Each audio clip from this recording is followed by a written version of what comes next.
একটা কাগজকে সত্যায়িত করে। তো কাগজের মধ্যে যে কথাগুলো লেখা আছে এগুলো কি তিনি দেখেছেন? দেখেন নাই। আপনার জীবন জিন্দিগি তিনি কিছুই দেখেন নাই, কিন্তু কাগজে লেখা আছে ক্যারেক্টার ইজ গুড, ভালো চরিত্রের অধিকারী। তিনি কি আপনার জীবন দেখে শুনে তারপরে এটা বলছেন? ওই কথাটাকে সত্যায়ন করছেন আপনি। এই জন্য তাসদিক ও বিল জেনান। তো তাসদিক বিল জেনান আপনি অন্তর থেকে করছেন কার ব্যাপারে? এই যে মহাবিশ্বের স্রষ্টা একমাত্র আল্লাহ। কিভাবে আপনি সেটা বলতেছেন? সূরা ফুরকানের মধ্যে সূরা আল আরাফ, ইন্না রাব্বাকুমুল্লাহুল্লাযী খালাকাস সামাওয়াতি ওয়াল আরদা ফি সিত্তাতি আইয়ামিন সুম্মা ইসতাওয়া আলাল আরশ। আমি ব্যাখ্যা করার সময় পাবো না, আমি এই জন্য টুকটাক করে আয়াতগুলো দিয়ে যাচ্ছি। যদি আপনারা কেউ আয়াতের প্রথম অংশটা শুধু লিখে রাখতে পারেন, পরে গিয়ে স্টাডি করবেন। ইউগশিল লাইলা নাহারা ইয়াতলুবুহু হাসিসা ওয়াশ শামসা ওয়াল কামারা ওয়ান নুজুমা মুসাখখারাতিন বিআমরি আলা লাহুল খালকু ওয়াল আমর আলা লাহুল খালকু ওয়াল আমর তাবারাকাল্লাহু রাব্বুল আলামিন উদু রব্বাকুম তাদাররুআন ওয়া খুফিয়া। এই মুমিনের বৈশিষ্ট্য আসতেছে এখানে। আর প্রথম দিকে আসতেছে ইমানের জন্য আসতেছে আল্লাহর কাজ তিনি কিভাবে তৈরি করেছেন।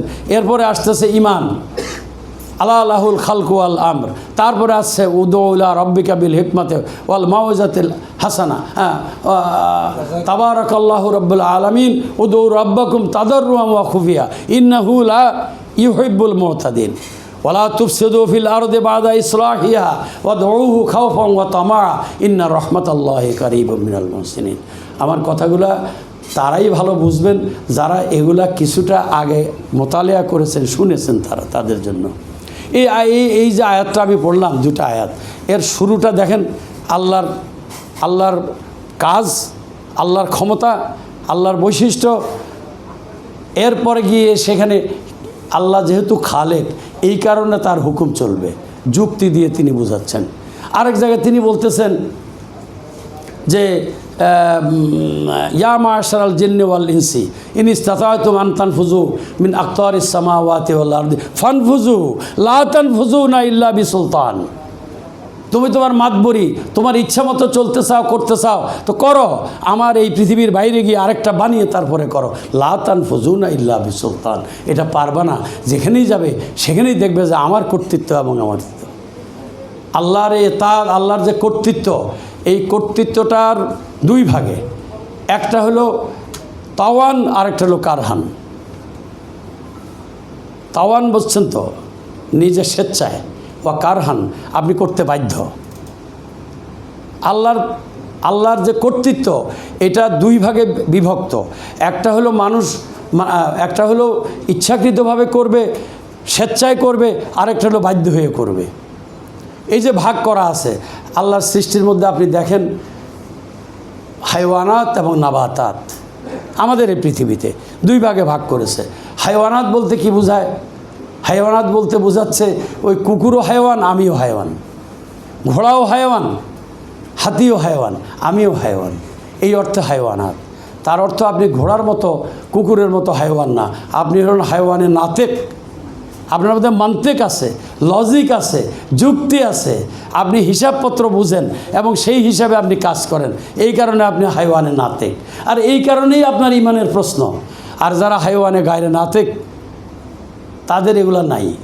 তারা রাস্তা দিয়ে চলতেছে, পায়খানা করার দরকার করে দিচ্ছে, পিছনে যে এই কি বলে অমুক জায়গার পীর সাহেব হাঁটতেছে তার দিকে তাকায় দেখেছে, সে পায়খানা করে দিচ্ছে, পেশাব করে দিচ্ছে, গায়ে লেগে যাচ্ছে, কারণ তার হাইওয়ানে নাতেক না, সে হাইওয়ানে গায়ের নাতেক। সে এইটা আবার উল্লেখ করে দিয়েছে আপনার মধ্যে যে হাইওয়ানে গায়ের নাতেক যেই পশু, সেটা যে আবার আপনিও আছেন, সেই জন্য বলতেছে ফাআলহামাহা ফুজুরাহা ওয়া তাকওয়াহা ইজিম বাস আসকাহা ফকাল আলাহুম রাসূলুল্লাহি নাকাতাল্লাহি ওয়া সুকিয়াহা ফাকাযযাবু ফাকারুহা ফাদামদামা আলাইহিম রাব্বুহুম ফাসাওয়া ওয়ালা ইয়াখাফু উকবা।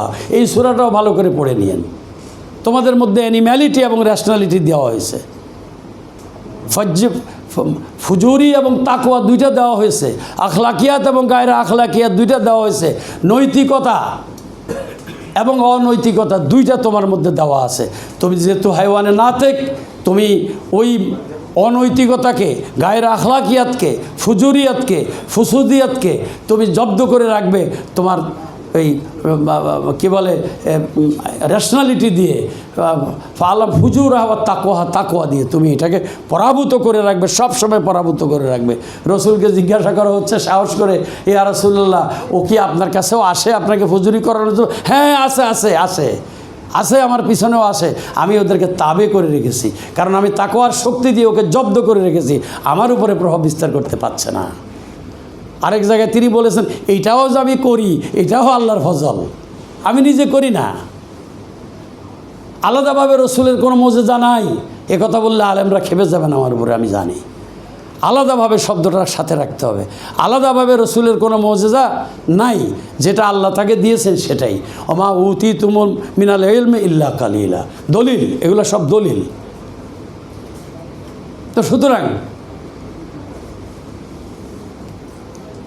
সুতরাং আমাদের ওই রেসালাত, যেটা আমি গোড়ায় যাচ্ছি, ওয়াক তুলুনা নাবিয়িনা বেগাইরে হাক্কিন, আপনারা জোড়া লাগাই নেবেন কথাকে ইমানের সাথে, আর সেই সাথে ওই আল্লাহ, তারপরে রেসালাত কোন অর্থে বুঝতে হবে।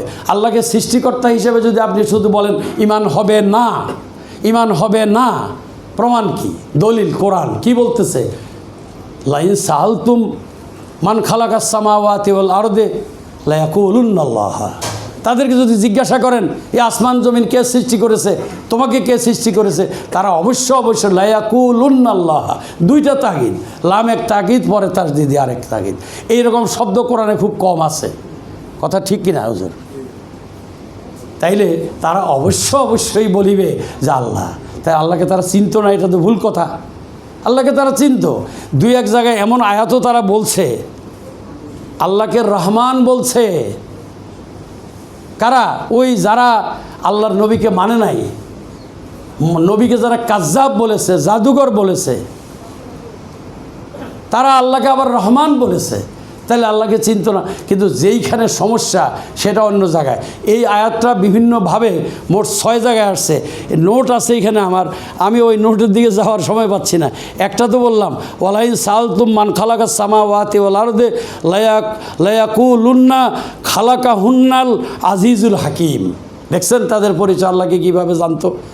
আমাদের কাছে ভুল ব্যাখ্যা করা হয় নবীর জামানাকে। সমস্ত নবীর জামানার লোকরা এটা জানতো, আল্লাহ কি আজিজ, আল্লাহ হাকিম।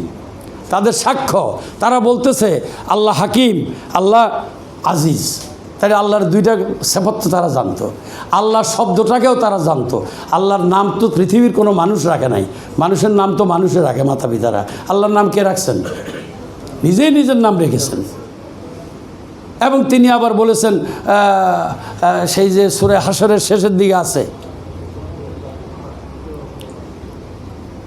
খালিকুল বাহরুল মুসাউরুল লাহুল আসমাউল হুসনা, মুসাউর করেছেন আসমাউল হুসনা কে? আল্লাহ নিজে। এগুলো মানুষ ভোট করে বলে নাই যে তার নামে 99টা গুণ দিলাম। যেমন একটু আগে আমার গুণ গাওয়া হয়েছে, একেবারে উল্টাপাল্টাভাবে, অপ্রয়োজনীয়ভাবে শুধু নামটা বলবেন, আলহামদুলিল্লাহ আলহামদুলিল্লাহ। এর অর্থ কি? কোনো প্রশংসাই কারো নাই, এই কথাটা এর ভিতরে আছে। সকল প্রশংসা আল্লাহর জন্য আমরা বলতেছি, কিন্তু এই কথার মধ্যে এই কথাও আছে যে আর কারো কোনো প্রশংসা নাই। বলেন আমি কি ভুল বলতেছি কিনা, আমার ব্যাখ্যা ভুল আছে কিনা?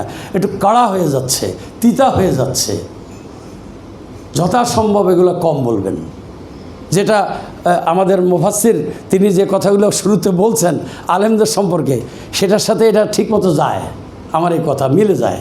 তো যাই হোক, আমি আজকে আমার খুব খুশি যে আমি এমন একজন আলেমকে পেলাম যিনি সত্য এবং তিতা কথা, টক কথা সুন্দরভাবে বলে দিলেন। মানে আমের মধ্যে টক মিষ্টিও আছে না, আবার টক আম যদি মজে যায় তাহলে খুব কিন্তু মজা, এবং মজে যাওয়া অর্থ বুঝুন তো, মজা শব্দটা মজে যাওয়ার সাথে মানে একেবারে উপযুক্ত খাওয়ার জিনিস। এটাকে বলে আম মজে গেছে, হ্যাঁ মজে গেছে, তার মানে এটা মজা আছে। মজা মজে যাওয়া একই শব্দ, দুইভাবে ব্যবহার করা হয়। তো যাই হোক, আমি যেটা বলতেছিলাম, তাইলে কি দাঁড়ালো, ওয়াক তুলুন আর নাবিগিনে বেগায়রে হাক্কিন। দ্বিতীয়টা বুঝতে পেরেছেন তো? এটাও ইমানের সাথে, মুমিনের সাথে, এবং এটাও হলো তাসদিক বিল জানান, যে আল্লাহর রসুলকে, রেসালাতকে বিশ্বাস করতে হবে। রেসালাত সম্পর্কে আল্লাহ কি বলছেন? রেসালাত সম্পর্কে বলতেছেন যে আমি মানুষ, লাকাদ জাআকুম রাসূলুম মিন আনফুসিকুম, লাকাদ জাআকুম রাসূলুম মিন আনফুসিকুম। এটা হলো উপমহাদেশের মিলাদের শুরু করলে প্রথম আয়াত। বাংলা বলে, এই আরবি বলে, বাংলা কারো বোঝায় না। মানুষদের মধ্য থেকে আল্লাহ তাআলা রাসূল নিয়েছেন। আর ওদের অভিযোগ ছিল, আমাদের মতো খায়, আমাদের মতো পড়ে, আমাদের মতো বাজারে যায়, পায়খানা প্রস্রাব করে, আর মানুষ পাইলে আল্লাহ দেখে তারে দিছে, ফেরেশতা পাঠাইতে পারে না। আজকে সকালেও জুখরুফের মধ্যে, দোকানের মধ্যে এই আয়াতগুলো পড়ে আসলাম। তাইলে ইমানের ব্যাপারে মানুষের সিদ্ধান্ত একরকম আর আল্লাহর সিদ্ধান্ত আরেক রকম। এখন বানাইছে আল্লাহ। এই মাইক যিনি বানিয়েছেন, তিনি যে ম্যানুয়াল সাথে দিয়েছেন, ওই অনুযায়ী মাইক চলবে নাকি? ম্যানুয়ালে আছে মাইকের এই জায়গাটা মুখের কাছাকাছি রাখতে হবে। আমি এখন কথা বলছি, এটা কি ম্যানুয়াল অনুযায়ী হইল? আমি এখন কথা বলছি, এটা কি ম্যানুয়াল অনুযায়ী হয়েছে? খুব সহজ জিনিস বোঝাটা। আমি বললাম যে না, আমি টাকা দিয়ে কিনেছি, ও এইভাবে থাকবে, আমার কথা হবে, হবে কি বলেন? হবে কি না? হবে না। ওই ম্যানুয়াল মেনে চলতে হবে। এই জন্য ম্যানুয়াল পুরাটা মানতে হবে। দীনুল কাইয়িম, প্রতিষ্ঠিত আল্লাহর ব্যবস্থাকে পরিপূর্ণভাবে গ্রহণ করতে হবে। ইন্নাদ দীনা ইনদাল্লাহিল ইসলাম। এটার সঙ্গে আবার আছে ওয়ালা তামুতুন্না ইল্লা ওয়া আনতুম মুসলিমুন। দিনকে পরিপূর্ণভাবে বাস্তবায়ন করা ব্যতিরেকে তুমি আমার কাছে এসো না। আমার কাছে পরিপূর্ণভাবে সারেন্ডার করার আগে, তুমি তোমার লাইফকে সারেন্ডার করার আগে এসো না। কারণ তোমার টার্গেট তো হলো জান্নাত। আচ্ছা, জান্নাতটা টার্গেট কেন হবে? যুক্তি কি? এই যুক্তি হইল, তুমি তো জান্নাতেরই বাসিন্দা ছিলে। কি আপনি আমি জান্নাতে ছিলাম না? আমরা জান্নাতে ছিলাম। আদম তার এলেম যেটা আজকে আমার আছে, সেটা আদমের কাছে জমা ছিল। ওই এলেম নিয়ে সে বেহেশতে বসবাস করছে।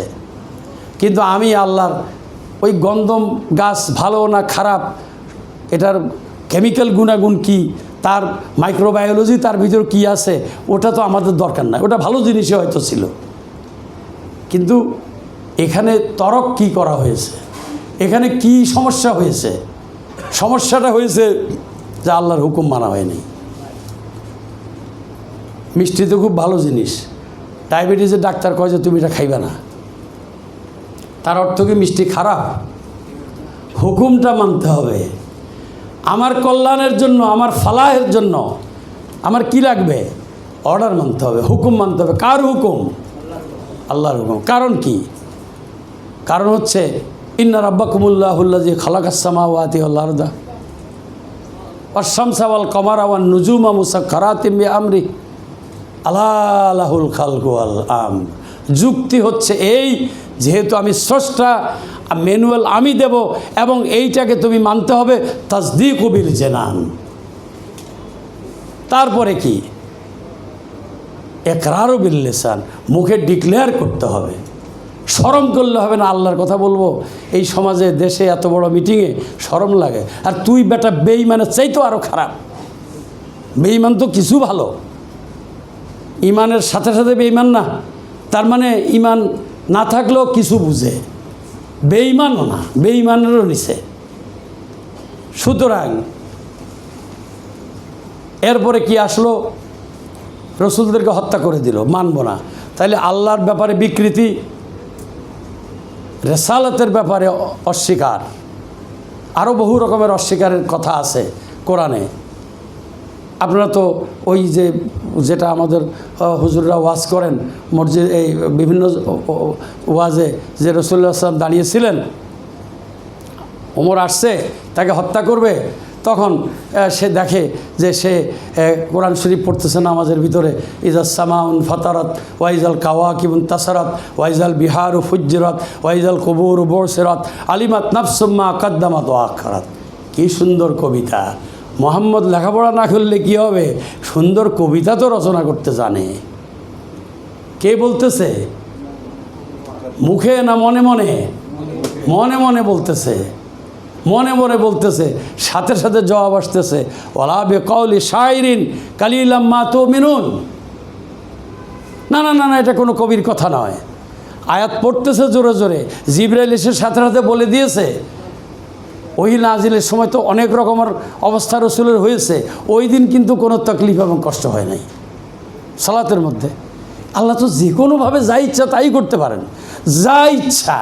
ওয়াইজা কাজা আমরান আইয়া কুল আল্লাহু কুন ফায়াকুন, ওয়াইজা আরাদা সাইয়ান আইয়া কুল আল, এক এক জায়গায় এক একভাবে কোরআনে আসছে। কোরআনকে একটু পড়েন, স্টাডি করেন, কোথাও যাওয়া লাগবে না। কোরআনেই তো বলতে হবে, সব কিছু দিয়ে রাখছি এখানে।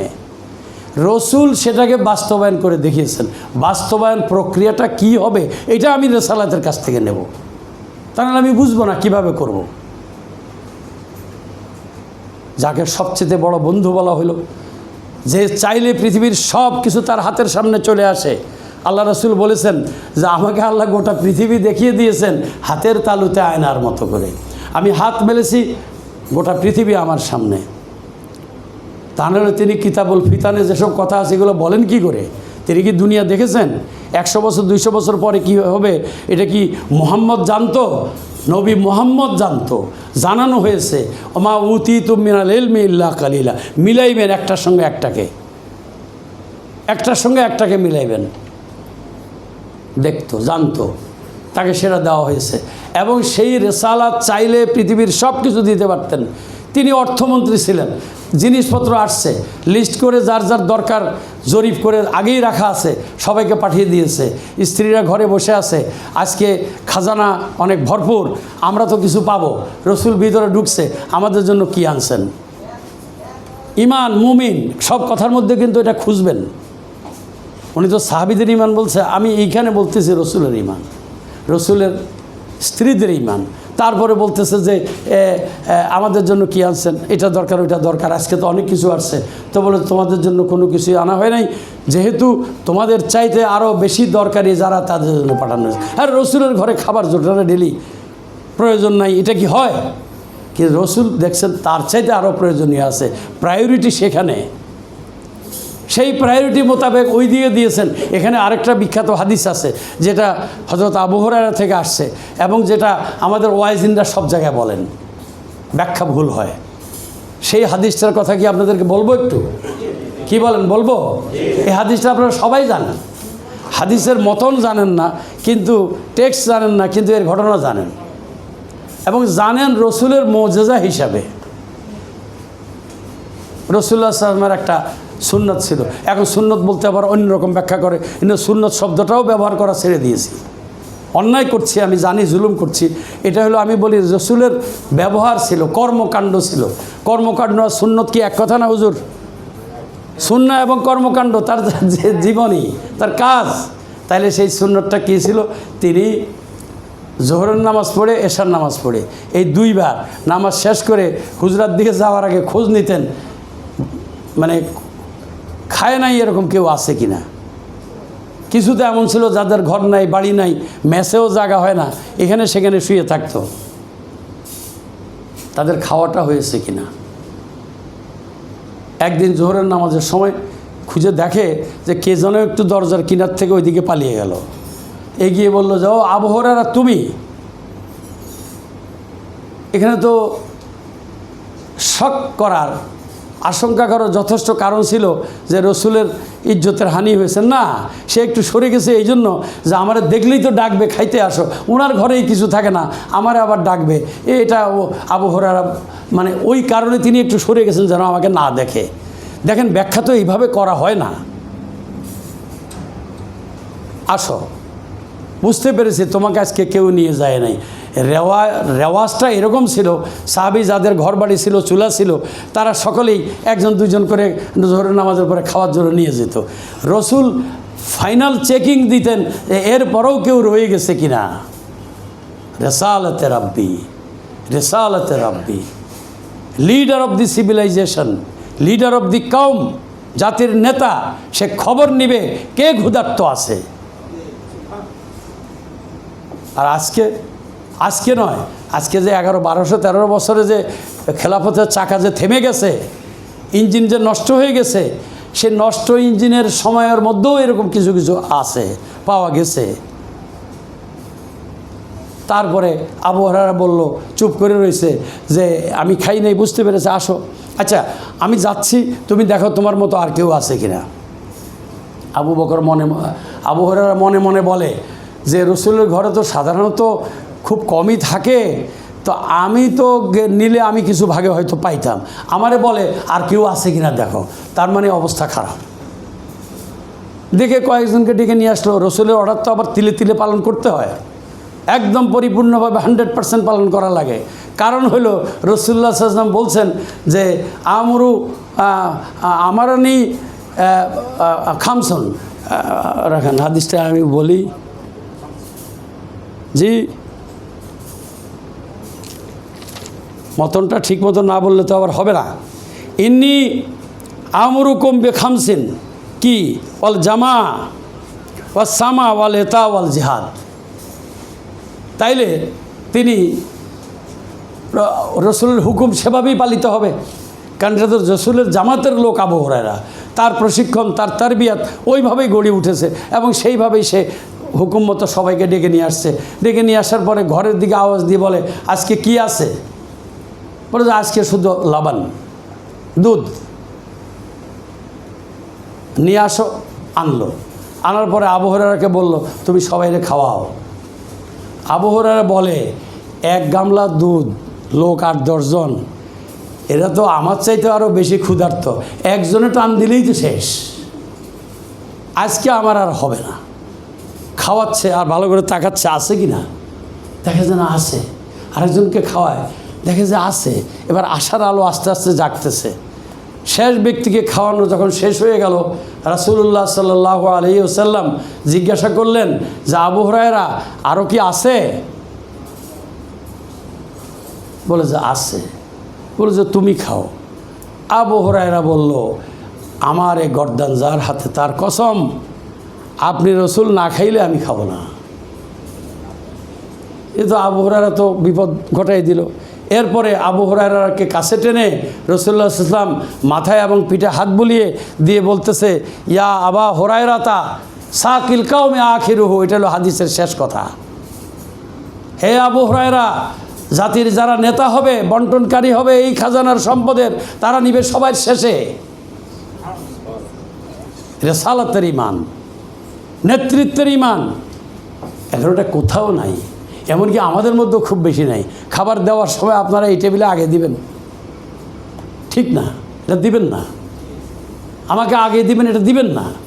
আমার হক হলো সবার শেষে। কি ঠিক বলতেছি কি না? ভুল বললে স্মরণ করাই দিবেন।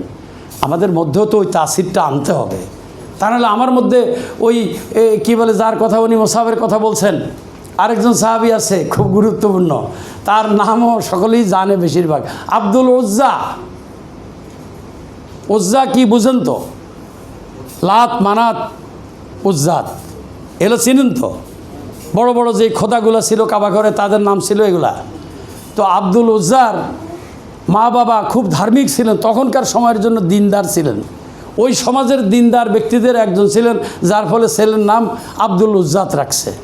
যারা আবদুল্লাহ রাখে, আমি তখন মনে করি এই বাপ মাটা আসলেই খুব সুবিধাজনক বাপ মা।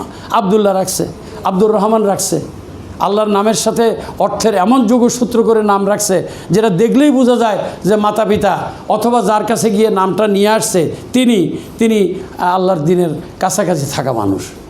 আব্দুল উজ্জা মানে তখনকার যে দিন চালু ছিল, সেই দিনের একনিষ্ঠ খাদেম ছিল তার মা বাবা, এই কারণে তার নাম রাখছে আব্দুল উজ্জা, খোদার নামে নাম রাখছে। সেই আব্দুল উজ্জার পরিণতি এমন হয়েছে, তার যে সম্পদ পরিবারের ছিল, তার চাচার দায়িত্বে ছিল, সেগুলো সে বাদ দিয়ে দিয়েছে। তার মা ছিল, মা ছেলের জন্য কাঁদে, কিন্তু সম্পত্তির মালিকানার তত্ত্বাবধানকারী যেহেতু তার দেবর বা ভাসুর তার উপরে ছিল, সে যার সিদ্ধান্ত নেয়, তাই সে আব্দুল উজ্জাকে এই ঈমান আনার ব্যাপারে গোপন রাখছিল। পরে যখন প্রকাশ হয়ে গেল, তখন আব্দুল উজ্জাকে সব কিছু থেকে বঞ্চিত করে দিল। এমনকি আব্দুল উজ্জার পরনে যে কাপড়টা ছিল, সেটাও এই সংসারের, তুমি ঈমান এনেছো, তোমার পরনে এই কাপড় রাখা যায় না, কাপড় দিয়ে দাও। আব্দুল উজ্জা ল্যাংটা, কল্পনা করুন সময়টাকে। আব্দুল উজ্জা কাঁদতে কাঁদতে ন্যাংটা অবস্থায় মায়ের কাছে চলে গেছে, সামনের দিকে লজ্জাস্থানে হাত দিয়ে। আব্দুল উজ্জার মা তাকে এই ন্যাংটা অবস্থায় দেখে তার নিজের গায়ের ওড়নাটাকে টান দিয়ে ঠেলে তার দিকে পাঠিয়ে দিল, তুমি তোমার লজ্জাস্থান ঢাকো এবং শরীর ঢাকো। এই এক তার মায়ের ওড়না সাথে নিয়ে তিনি মদিনায় চলে গেলেন হিজরত করে, রসুলের সামনে গিয়ে হাজির হয়ে গেলেন। এক ধরনের লেংটি পরা অবস্থায় আব্দুল উজ্জা। সে আব্দুল উজ্জার শাহাদাত যখন হয়ে গেল, এই মুসাবের মতো শাহাদাত বরণ করার পরে তিনি তাকে যখন জানাজা করলেন দাফনের জন্য, সাথে সাথে তাকে জান্নাতে, আব্দুল উজ্জার জান্নাতে অবস্থানের চিত্র আল্লাহ তার নবীকে দেখিয়ে দিয়েছেন এবং সেটা তিনি তার হাদিসের মাধ্যমে দুনিয়াবাসীকে জানিয়ে দিয়েছেন। ওই যে আরেকজনের কথা তিনি পড়েছেন এখানে পাওয়া গেল। তো পরে রাসূলুল্লাহ সাল্লাল্লাহু আলাইহি ওয়াসাল্লাম মদিনায় যখন গেলেন আব্দুল উজ্জা তার নাম রেখে পরিবর্তন করে রেখে দিলেন আব্দুল্লাহ। আচ্ছা বলেন তো দেখি, রসুলের পিতার নাম তো আব্দুল্লাহ ছিল, তো ওরা জাহিল ছিল কোন বিষয়ে সেটা তো ডিটেক্ট হচ্ছে না কেন? সেটা ভালোভাবে পরিচিহ্নিত করা হচ্ছে না কেন?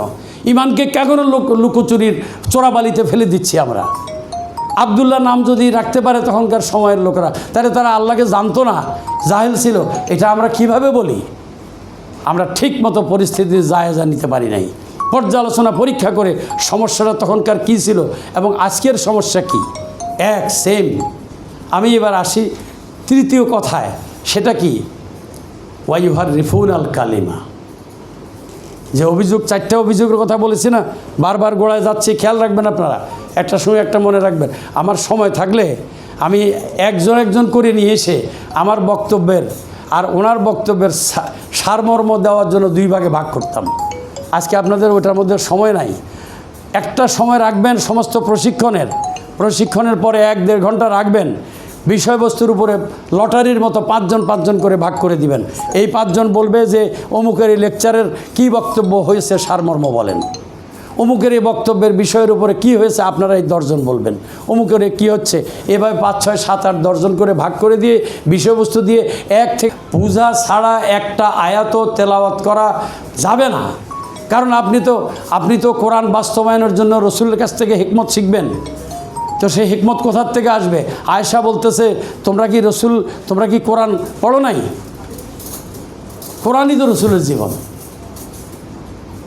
সব জিনিসকে এইভাবে মিলাবেন, এক মোহনায় নিয়ে আসবেন, তাহলেই আপনি সাগরে যেতে পারবেন। সুতরাং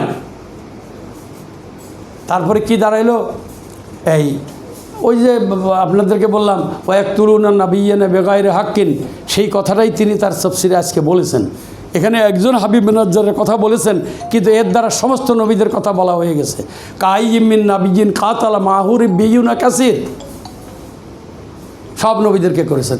তৃতীয় নম্বর যেটা হচ্ছে সেটা হলো ওই যে ওয়াইউআল্লিমুহুমুল কিতাব, কিতাব শিখাবে নবীরা, সেই জন্য তারা কী করলো? নবীদের যে কিতাব এটাকে গিয়া কী করলো? 3 নম্বর অভিযোগ তাদের বিরুদ্ধে, ওয়াইউহাররিফুন আল কালিমা। লেখেন এটা ভালো করে, ওয়াইউহাররিফুন আল কালিমা। তারা তাহরিফ করলো, এডিট করলো। কাকে এডিট করলো? কিতাবকে। কিতাব থেকে তাদের প্রভুত্ব, মানুষের প্রভুত্ব, মানুষের গোলাম থাকবে, এই কথাটা এই জায়গায় জায়গায় যেভাবে ছিল সব জায়গায় সেটা দিয়ে দিয়েছে। আমি আপনার খুব বেশি পড়তে পারি নাই, বের করতে পারি নাই।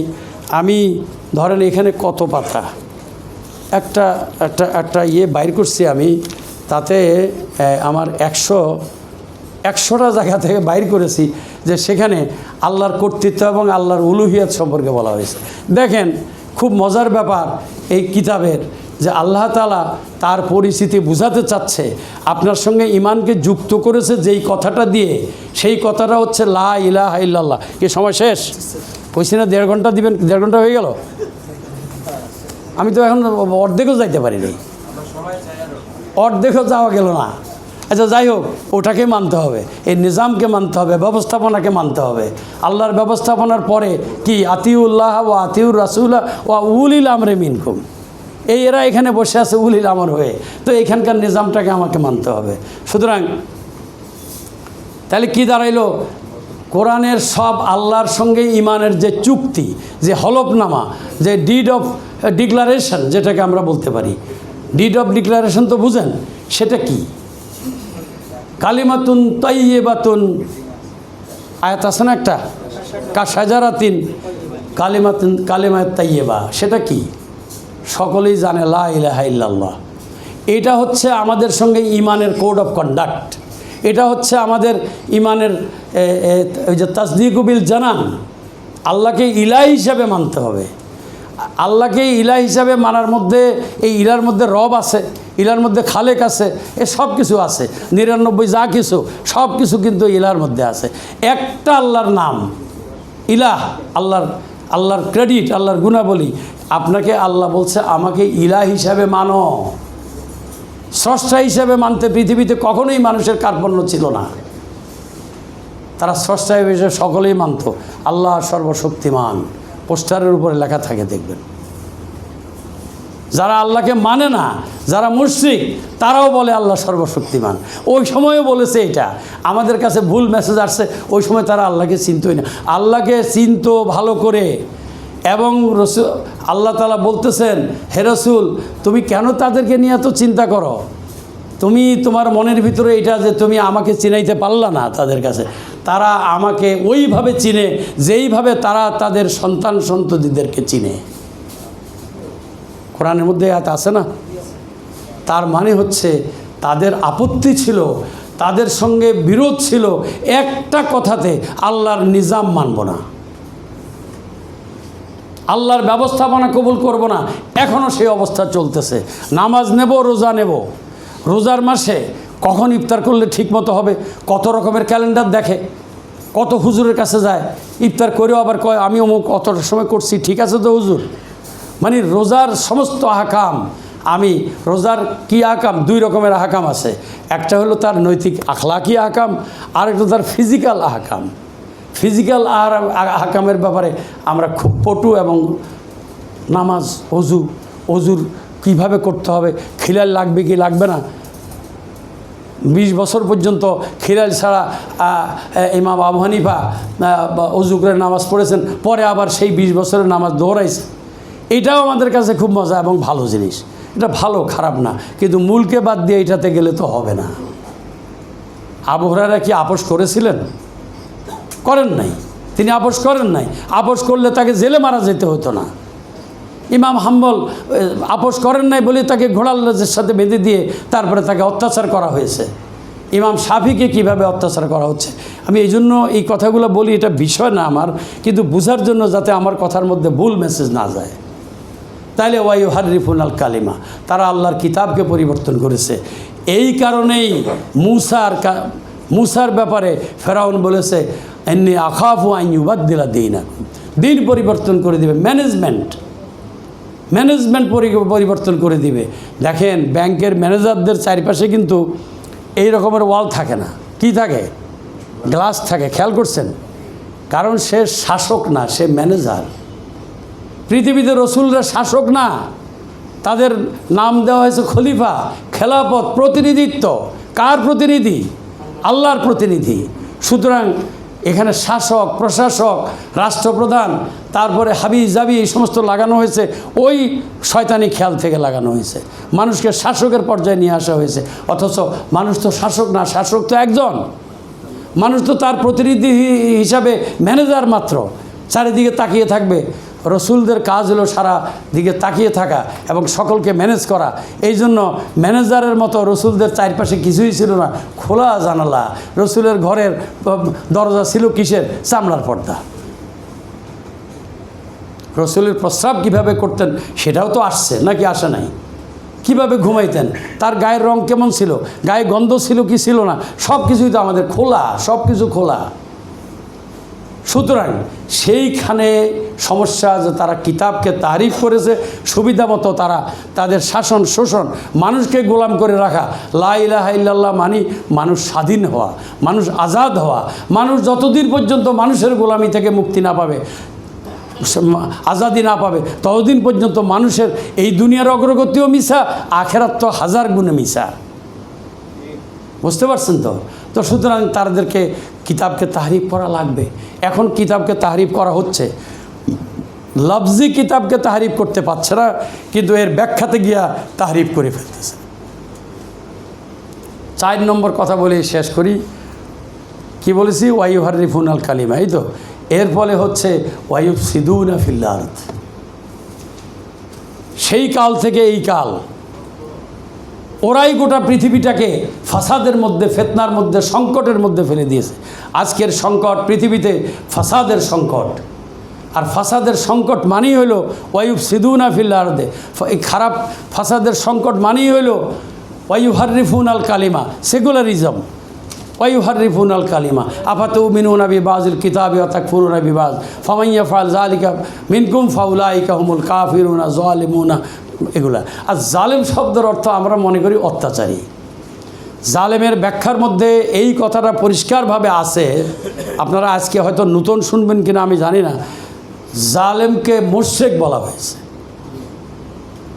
এটার চাইতে বড় জালেম তো আর কেউ হতে পারে না, যে ভাগ করে নামাজ রোজা আল্লাহ তোমার কাছ থেকে নেব, আর দুনিয়ার কাজকর্ম সব আমরা আমাদের বুদ্ধিতে করব।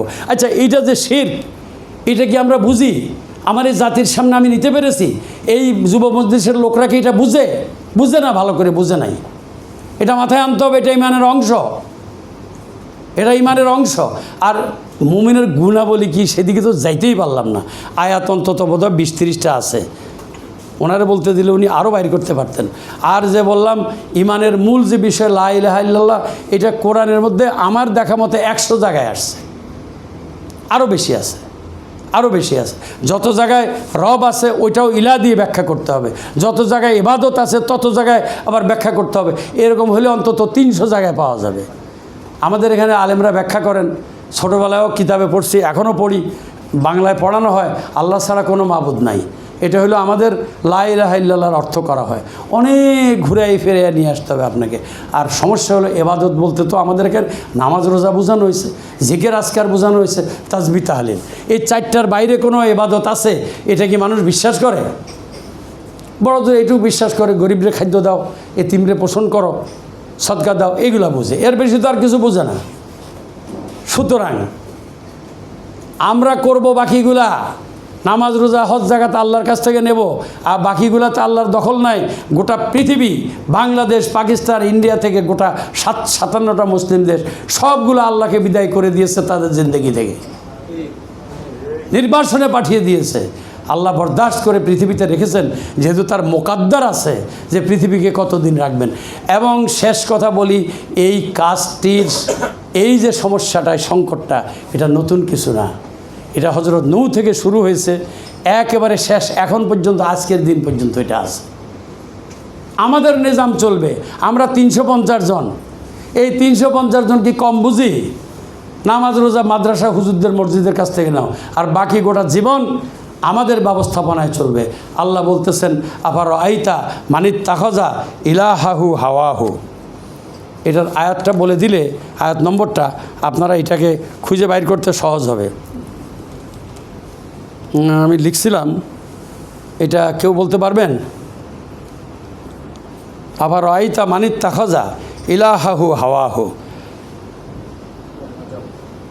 কেউ বলতে পারবেন? বলতে পারবেন না। আচ্ছা, যাই হোক, আমি আয়াত নম্বরটা লিখে রাখছিলাম, এখন আমি পাচ্ছি না। মানিত তাখজা, এটা হলো সূরা জাসিয়া 23, সূরা জাসিয়া 23 এখানে আছে। বলতেছে, আপনি হে রাসূল, আপনি কি ওই সমস্ত লোকদেরকে দেখেছেন যারা তাদের এই হাওয়াকে ইলাহ বানিয়ে নিয়েছে, মানে নিজের ইচ্ছাকে ইলাহ বানিয়ে নিয়েছে? দেখেছেন কত একবারে point to point, target to target বলতেছে। আবার আইতা, দেখেছেন কি ওই সমস্ত লোকদের মানিত তাকাজা, যারা চুজ করেছে, নির্বাচন করেছে ইলাহাহু, ইলাহকে, হাওয়াহু, তার ইচ্ছাকে, নিজের ইচ্ছাকে ইলাহ বানিয়ে নিয়েছে। এই জন্য আবার সেই প্রাচ্যের কবি বলতেছে, হাওয়ায়ে নফস কে হায় হুকুমরানি, হাওয়ায়ে নফস কে হায় হুকুমরানি, লুটেরা কর রাহে হে পাসদারি। শাসন কিসের চলতেছে? নিজেদের ইচ্ছায়। হাওয়ায়ে নফস কে হায় হুকুমরানি, শাসনটা কিসের? ইচ্ছার। ওখানকার ইচ্ছায় না, নিজেদের ইচ্ছায়। আর সম্পদের পাহারাদারি লুটেরাদের কাছে, লুটেরা কর রাহে হ্যাঁ পাসদারি। এখন সম্পদ কি লুটেরাদের কাছে না? এখন হুকুমরানি কার কাছে? হাওয়ায়ে নফস, যারা নিজের ইচ্ছায় চলে, আল্লাহর ইচ্ছায় চলে না। তাইলে আল্লাহর ইচ্ছায় না চললে, আর খাজানা যদি খাজাইনুস সামাওয়াতি ওয়াল আরদি লিল্লাহি মা ফিস সামাওয়াতি ওয়া ফিল আরদি, আল্লাহর খাজানা মানুষ ব্যবহার করবে, মাঝখানে বন্টনকারী হলো খেলাফত, লিডারশিপ। সাইয়্যিদুল কওমে খাদেমুহুম, সাইয়্যিদুল কওমে খাদেমুহুম। এবং এটাকে ইংরেজিতে ব্যাখ্যা করে এখন বলতেছে যে এই মানুষ হবে শেয়ার্ড, এটা তারা শাসক হবে না। এটা এখন পাশ্চাত্য থেকে আসতেছে। তারা কোরআনের এই হাদিসের এই আয়াতটাকে সাইয়্যিদুল কওমে খাদেমুহুম, খাদেম হবে তারা। যারা নেতা হবে তারা খাদেম, তারা শাসক না, তারা প্রশাসক না, তারা অ্যাডমিনিস্ট্রেটর না। এই শব্দগুলোই সমস্ত ইয়ের সৃষ্টি। তো যাই হোক, আমি এই শেষ কথার মধ্যে চলে আসলাম যে আজকের আমাদের ইমানের যে সংকট, সেটা হচ্ছে আল্লাহর তাসাব্বুর, আল্লাহর পরিচয়, আল্লাহর সাথে আমাদের জীবনের সম্পর্ক এবং বিধানদাতা আল্লাহ ছাড়া কেউ হইতেই পারে না। কারণ হলো মানুষের সব কিছু এই দেখি না, আমি দেখি কতটুকু দেখি? ওই পাশের ওয়ালের পরে ওপাশে কি আছে আমি দেখি, শুনি না, শুনি, এখন শুনি না। সব সময় কি সব রকম শুনি? একরকম শুনি? বুঝি না। এটা হলো মানুষ, কারণ তাকে তো জ্ঞান সবটা দেওয়া হয় নাই। সুতরাং মানুষের পক্ষে জীবন বিধান দেওয়া, হুকুম দেওয়া, ম্যানেজমেন্টের ব্যবস্থা দেওয়া, এটা মানুষের পক্ষে সম্ভব নয়। অথচ মানুষ এই কাজটা হাতে নিয়ে নিয়েছে। সুতরাং বিশ্ব অশান্তি, বাংলাদেশের অশান্তি সব তো হবেই। আর এই বোধ বিশ্বাস ব্যতিরিকে ইমানের ইস্তেকামাত আসে না। ইকরারু বিল লিসান, তারপরে কি আমল বিল আরকান। ইমানের শেষ সংজ্ঞা যে আল্লাহর কিতাবের এই ব্যবস্থা অনুযায়ী বাস্তবায়ন করতে হবে এটাকে। আর হাদিস দিয়ে শেষ করি, মান রা মিনকুম মুনকারান ফালিয়ুগাইয়ির বিয়াদিহি ওয়ালাম ইয়াস্তাতি ফাবিলিসানিহি ওয়ালাম ইয়াস্তাতি ফাবিকলবিহি যালিকা আযাফুল ঈমান। তো এখন আযাফুল ঈমান মানে হলো আমি এই জায়গায় আছি, যে কোনো সময় পড়ে যেতে পারি, আমাকে এখানে আসতে হবে। আর এখানে আসলেই কুনতুম খায়রাম মিন উম্মাতিন উখরিজাত লিন্নাস, তোমার নিজের জন্য না, খাওয়া পড়া লাগবে, খাইবা ব্যবস্থা হয়ে যাবে। তা'মুরুনা বিল মা'রুফ ওয়া তানহাউনা আনিল মুনকার ওয়া তু'মিনুনা বিল্লাহি, ঈমান আসতে হবে। সূরা আহজাবের মধ্যে বলা হয়েছে যে তোমরা ইয়া আইয়ুহাল্লাযিনা আমানু আমিনু। কি আশ্চর্য কথা! ঈমানদাররা তোমরা ঈমান আনো। তার মানে ওই যে আমি আগে বলেছি শিরকযুক্ত ঈমান, দুর্বল ঈমান, এটা হলে আল্লাহর পছন্দ না। সুতরাং ঈমান। আর সূরা মুমিনুন পড়ে নেবেন, আপনার কি বৈশিষ্ট্য, আমার কি বৈশিষ্ট্য দরকার। সূরা মুমিনুনের প্রথম 11 আয়াত, এটা পড়ে নেবেন। আমি এখন আর ব্যাখ্যা করতে পারলাম না। এই জন্য আমাদের এই যুব মজলিসের ভাইদের এখনও জ্ঞান অর্জন করার সময় আছে, এখনও আপনারা ঝাঁপিয়ে পড়ার সময় আছে। যে আহ্বানটা আমাদের মুফাসসির মহোদয় বলেছেন, মোহতারাম মুফাসসির বলেছেন, সেটাকে যদি আমরা আমলের মধ্যে নেই, সময় খুব অল্প, খুব দ্রুত বরফের মতো, ইন্না ওয়াল আসর ইন্নাল ইনসানা লাফি খুসর, আসরের মতো সময় গলে চলে যাচ্ছে। আপনাদের হাতে কিছু সময় আছে, আপনারা যদি এখনও সেটাকে কাজে লাগান, তাহলে কিয়ামতের দিন ওই প্রশ্নের জবাব দিতে পারবেন, হে যুবক, তোমার যুবকের সময় কিভাবে কাটিয়েছো বলো, দাও হিসাব দাও, তোমার যুবক সময়ের হিসাব দাও। সেই হিসাবের জন্য প্রস্তুতি নিয়ে আগামী দিনে ছড়িয়ে পড়বেন। আপনারা সারা বাংলাদেশের 18 কোটি মানুষের কাছে দাওয়াত পৌঁছাইতে হবে। 1 কোটির কাছেও পৌঁছাইতে পারেন নাই। এইখানে আল্লাহর নিজাম বাস্তবায়ন করতে হবে। আপনার জ্ঞান, চরিত্র, আপনার উন্নত মানের জীবনের বোধ, সব কিছু আপনার মধ্যে আসতে হবে। মানুষ আপনাকে দেখলেই যেন কোরআন দেখে, সেই অবস্থায় নিয়ে আসতে হবে। তাহলে আর সময় বেশি নাই, সময় কাটানো যাবে না। 1 মিনিটও যায় করার উপায় নাই, ঘুমানোরও উপায় নাই। মাত্র 5 ঘন্টা ঘুমাবেন, আর বাকি জিন্দেগি সমস্ত আল্লাহর জন্য উৎসর্গ করে নিজেদেরকে আসবেন। তাইলেই আপনি মা লাকুম লা তুকাতিলুনা ফি সাবিলিল্লাহি ওয়াল মুস্তাদাফিনা মিনান নিসায়ে ওয়াল উলদানিল্লাযিনা ইয়াকুলুনা রব্বানা আখরিজনা মিন হাযিহিল কারিয়াতিজ যালিমি আহলুহা ওয়াজআল লানা মিন লাদুনকা ওয়ালিয়্যান ওয়াজআল লানা মিন লাদুনকা নাসিরা। মুসা নাই, এই যুব মজলিস মুসা সাপ্লাই দিবে যদি দিতে পারে। ওয়াজআল্লানা মিল্লা, জাতি কাঁদতেছে, শিশুরা, নারীরা, দুর্বলরা কাঁদতেছে। ওয়াজআল্লানা মিন লাদুনকা ওয়ালিয়্যান ওয়াজআল্লানা মিন লাদুনকা নাসিরা। আমার জন্য গার্জিয়ান পাঠাও, বন্ধু পাঠাও, সাহায্যকারী পাঠাও। এরা কেউ সাহায্য করতে আসবে না, যত গণতন্ত্রের নামে আর যেই নামেই করুক না কেন, কোনো কিছু দিয়ে হবে না। 1935 থেকে আজ পর্যন্ত এই তথাকথিত সেকুলার জীবন ব্যবস্থার ভিত্তিতে যে ভোট চালু হয়েছে, এখানে কিছুই হয় নাই। এবার তো প্রমাণিত হয়ে গেল কিছু হবেও না। আর 41-এর আগে তো আর কিছু হচ্ছে না। তা আপনি নিরিবিলি গোটা জাতিকে আল্লাহর নিজামের কাছে নিয়ে আসেন। জাতি যখন এগিয়ে আসবে, আপনার গণজাগরণ যখন তৈরি হবে, তখন হাওয়ার মতো সব কিছু মিলিয়ে যাবে। আল্লাহ আপনাকে ফাতহ দেবে। ইজা জা নাসরুল্লাহি ওয়াল ফাতহ ওয়া রাআইতান নাসা ইয়াদখুলুনা ফি দীনিল্লাহি আফওয়াজা ফাসাব্বিহ বিহামদি রাব্বিকা ওয়াস্তাগফির ইন্নাহু কানা তাওয়াবা। আর সাথে সাথে নিজের গুনাহের জন্য মাফ চাইতে চাইতে জাররা জাররা চলে যাবেন। আপনার কাজের উপরে কখনো আপনি সন্তুষ্ট থাকবেন না। আপনি করবেন যে আমি ভুল করতেছি, অন্যায় করতেছি, তওবা করতেছি। মুমিন সে যে ভুল করে আর সাথে সাথে সে তওবা করে, অনবরত তওবা, ভুলের পরপরই তওবা, ভুল ছাড়াও তওবা। তওবার ভিতরে দিয়ে নিজের মজবুতি নিয়ে আসেন। আর যদি পারেন দয়া করে রাত্রি জাগরণ করেন, অন্তত শেষ 2 ঘন্টা তো কাটান মাঝে মাঝে, আল্লাহর কাছে বলেন, কাঁদেন। দেখবেন এই যুবকরাই আগামী দিনে মুসা হবে, দাউদ হবে, সুলাইমান হবে। দরকার পৃথিবীতে আজকে সেইটা। ফেরাউন আছে, মুসা নাই। মাথায় রাখতে হবে, ফেরাউন আছে, মুসা নাই। সেই ফেরাউনের জমানায় মুসা আসতে হবে। এখন আমরা ফেরাউনের জমানায় বসবাস করছি। এই মুসারা বসে আছে, তারা যদি নিজেদেরকে জাগিয়ে না তোলে, কাল কিয়ামতের দিন আপনারা অপেক্ষা করুন আল্লাহর রোশানলের এবং জাহান্নামের। আর আশা করুন জান্নাতের, যদি মুসা হইতে পারেন।